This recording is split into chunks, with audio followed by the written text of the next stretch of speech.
Our good friend Dwayne Flegel from KCWI Iowa Hearing Aid Center.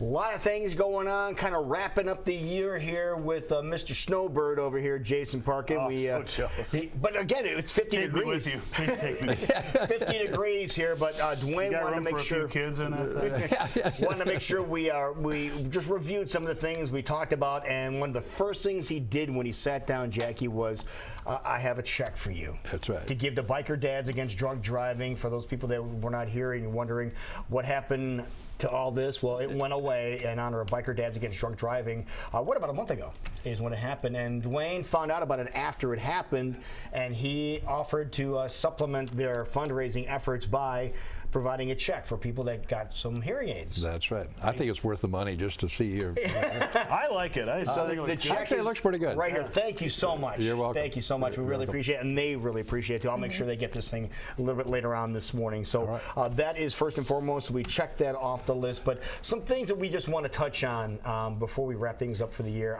First of all, we learned a lot about hearing, and we didn't realize how important good hearing is, especially when you're getting older. You talked about the mental state. Yeah. That's one thing that jumped out. Yeah, I get real passionate about this, and to tell you a little later, as you can see. But however, the thing is, really, your hearing is so important to your overall health, much more than what people think it is. I mean, we talk about the things that can happen to you as far as you will definitely lose your memory faster if you have an untreated hearing loss. And being an older person, I can tell you that's no fun anyway. I mean, that just happens, you know, and you don't want to really do anything to speed it along, trust me.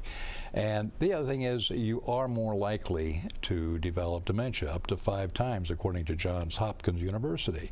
The thing of it is, if you think hearing aids are expensive, try dementia care. Yeah. You know, I mean, there's, you know, forget the money. Think of the grief involved, and the lifestyle. Well, you know, dementia is terminal. Right. You know, I mean, eventually. I mean, we're all terminal, I guess, but you know, it's just you don't need to speed that along a whole lot either. Right. That's the negatives. The positives, I think, are more important, and that is the understanding and enjoying life and the quality of life. All of those kind of things really are a better incentive to get your hearing checked and to do something about it than you know, the negatives as far as that's concerned. I think it's much better to talk about how much more you'll enjoy life than you do, you know. And hearing is, until you try it, you don't know, you know. I mean, and that's strictly it. Your hearing loss is so gradual over the years that you just don't realize what you're not hearing. I see, that was another key thing that you mentioned when you first came on, is you don't realize what you're not hearing. That's right. We're going to kind of, we just wrapped up the gift of hearing. I think we just finished at the last drawing, or the last drawing is maybe Wednesday. But anyway, bottom line is, for the rest of the year, we're going to offer our Class 5 hearing aid, which has been, the concept class, been a very good workhorse hearing aid.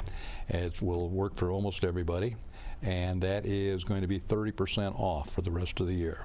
So that is one heck of a deal, and I want everybody to hear for Christmas. There you go. So, and you can be fitted while you get taken care of. You can be fitted right there and there on the spot. That's perfect. So. Now, he saw something when he first came in. Dwayne came in a little bit early. He saw our Christmas story clip that we showed earlier, at the Chinese restaurant, and you kind of chuckled. I saw you laughing out there watching the screen. Well, I'm gonna. As I've said many times, I'm very passionate about hearing, and I get to watch people hear for the first time in many years. I get very emotional about it, and when I tell some of these stories, I will apologize in advance because I tend to break down, okay? But so last week we talked about some stories, and I thought I'm saving this one for the Christmas season. This is my version of the Christmas story. This happened about 3 years ago, and it was just a couple of days before Christmas. And an older couple came in, and when I refer to them as an older couple, they're older than I am, okay? I've subsequently found out they had been married 68 years. Wow. So they are, and you can tell by people, some people are kind of, you know, grumpy or whatever, and some people are just really, you know, kind of got the twinkle in their eye no matter how old they are, okay? And this group fell into that category.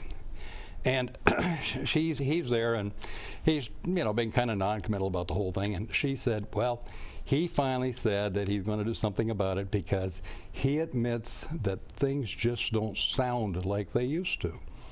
Well, that's kind of a common statement. I didn't, you know, it's a thing you don't hear as well. The things don't sound quite as well. So anyway, he says, we're going to do something about it. So we fit him with the best pair of concept hearing aids we had at the time.